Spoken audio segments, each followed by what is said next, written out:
सलिमल समन दमन मन, राम सुजस सुख मूल, सादर सुनहि जेते न पर, राम रहहि अनुकूल, कठिन काल मल को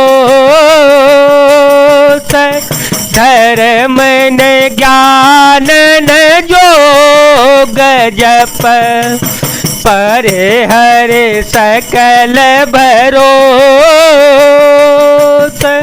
राम ही भजहि ते चतुर नर। श्री रामचंद्र जी का सुंदर यश कलयुग के पापों का नाश करने वाला है, मन को दमन करने वाला है और सुख का मूल है। जो लोग इसे आदर पूर्वक सुनते हैं उन पर श्री राम जी प्रसन्न रहते हैं।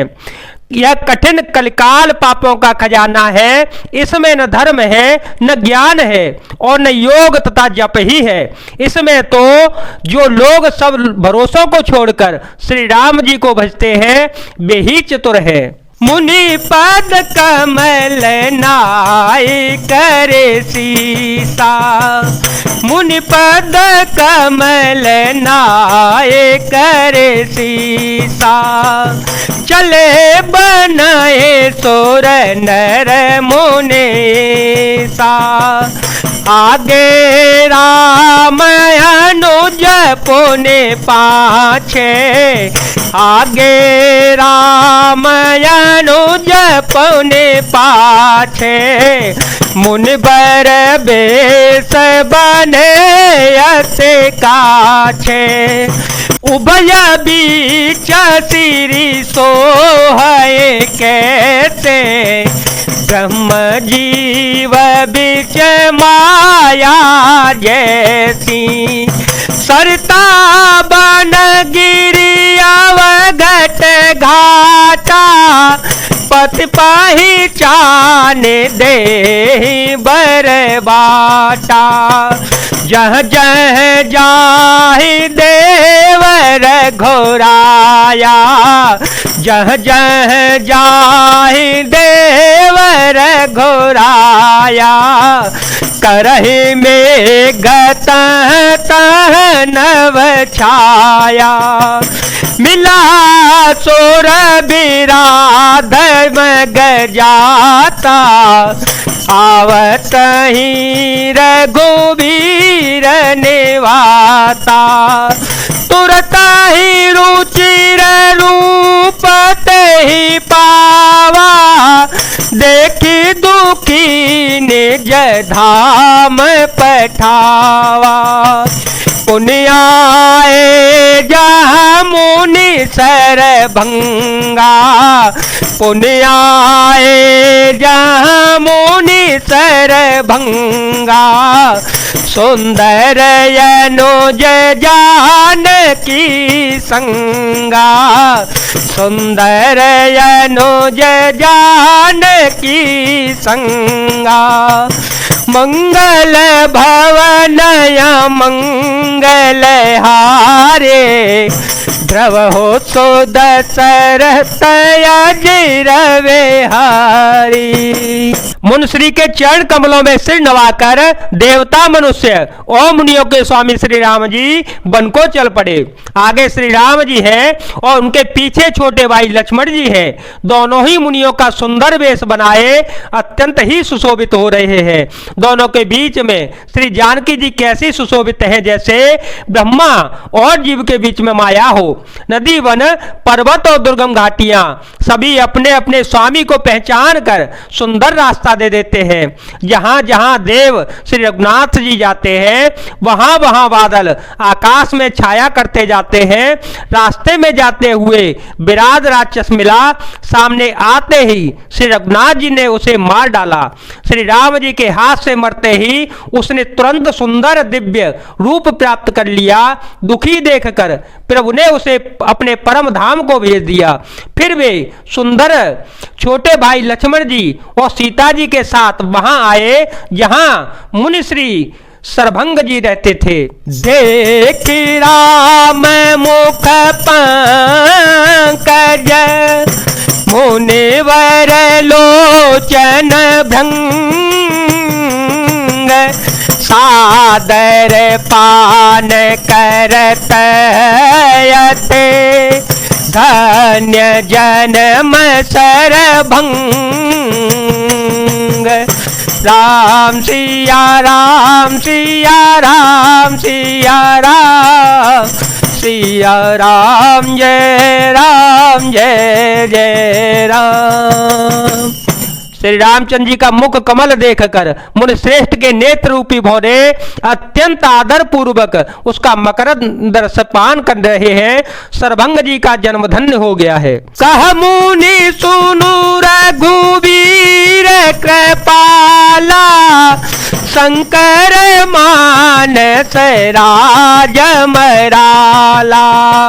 जात रहे बिरंच के धामा सुने श्रवण बनाए हे रामा। चितवत पंथ रहे दिन राते चितवत पंथ रहे दिन राते। अब पे बो देख जुड़ाने छाते नाथ सकल साधन में ही ना किने कृपा जान जन दीना। सो कछु देवन मोहिनी हो निज पन राखे ओ जन मन चोरा। तब लगे रहो दीन हित लागी तब लगे रहो दीन हित लागे। जब लगे मिलो तो मैं तनु त्यागे। जोग जग जप तप व्रत कीना सब कह दे भगत बरलीना। ये विधि सर रचि मुनि सरभंगा बैठे हृदय छाड़े सब संगा। बैठे हृदय छाड़े सब संगा।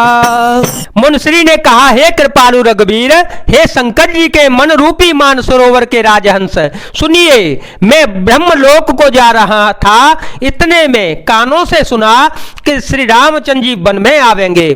तब से मैं दिन रात आपकी राह देख रहा हूं। अब आज प्रभु को देखकर मेरी छाती शीतल हो गई। हे नाथ, मैं सब साधनों से हीन हूं। आपने अपना दीन सेवक जानकर मुझ पर कृपा की है। हे देव, यह कुछ मुझ पर आपका एहसान नहीं है। हे भक्त मनचोर, ऐसा करके आपने अपने प्रण की ही रक्षा की है।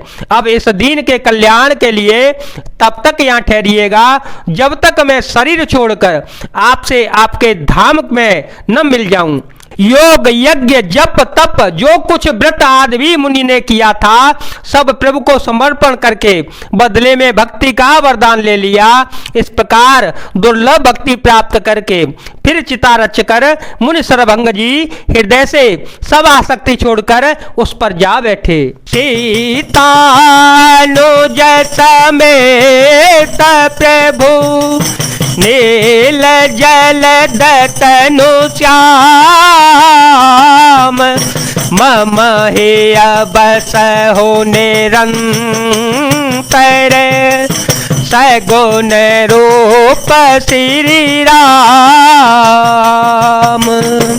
हे नीले मेघ के समान श्याम शरीर वाले सगुण रूप श्री राम जी, सीता जी और छोटे भाई लक्ष्मण जी सहित प्रभु आप निरंतर मेरे हृदय में निवास कीजिएगा। असका ही जो गया गिनी तनु जारा राम कृपा बैकुंठ सिधारा, ताते मुनि हरि लीन भयो, प्रथम ही भेद भगत बरलयो, ऋषिनिकाय मुनिवर गति देखी, ऋषिनिकाय मुनिवर गति देखी, सुखी भाए निज हृदय विशेषी, आस्तोते करहि सकल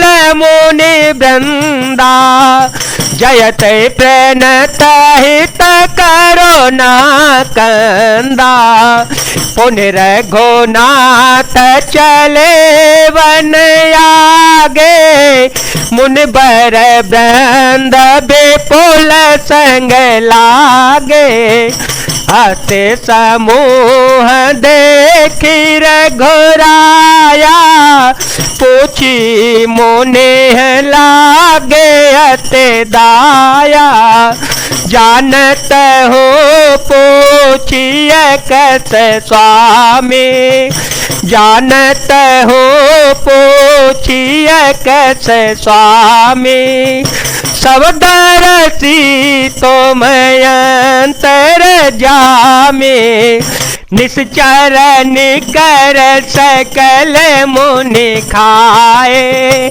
सुन रघुवीर नयन जल छाए। ऐसा कहकर सर्वभंग जी ने योगाग्नि से अपने शरीर को जला डाला और श्री रामचंद्र जी की कृपा से वे बैकुंठ को चले गए। मुनि भगवान में लीन इसलिए नहीं हुए कि उन्होंने पहले ही भेद भक्ति का वर ले लिया था। ऋषि समूह मुनि श्रेष्ठ सर्वभंग जी की यह दुर्लभ गति देखकर अपने हृदय में विशेष रूप से दुखी हुए। समस्त मुनिवृंद श्री राम जी की स्तुति कर रहे हैं और कह रहे हैं, शरणागत हितकारी करुणाकंद करुणा के मूल प्रभु की जय हो। फिर श्री रघुनाथ जी आगे वन में चले। श्रेष्ठ मुनियों के बहुत से समूह उनके साथ हो लिए। हड्डियों का ढेर देखकर श्री रघुनाथ जी को बड़ी दया आई। उन्होंने मुनियों से पूछा। मुनियों ने कहा, हे स्वामी, आप सर्वदर्शी सर्वज्ञ और अंतर्यामी सबके हृदय को जानने वाले हैं, जानते हुए भी अनजान की तरह हमसे कैसे पूछ रहे हैं। राक्षसों के दलों ने सब मुनियों को खा डाला, यह सब उन्हीं की हड्डियों के ढेर हैं। यह सुनते ही श्री रघुवीर जी के नेत्रों में जल छा गया, उनकी आंखों में करुणा के आंसू भर आए। निश्चर ही न करहो महे, बोझ उठाए पन के, सकल मुनि के आश्रम है, जाय जाय सुख देन, मंगल भवन मंगल हारी, द्रव सुदशरथ अजर विहारे। राम सिया राम सिया राम सिया राम, सिया राम जय जय राम। श्री राम जी ने भुजा उठाकर प्रण किया कि मैं पृथ्वी को राक्षसों से रहित कर दूंगा। फिर समस्त मुनियों के आश्रमों में जाकर उनको दर्शन एवं संभाषण का सुख दिया। जय जय श्री राम, जय वीर हनुमान जी महाराज, जय भोलेनाथ, जय दीनानाथ, जय शिव शंकर।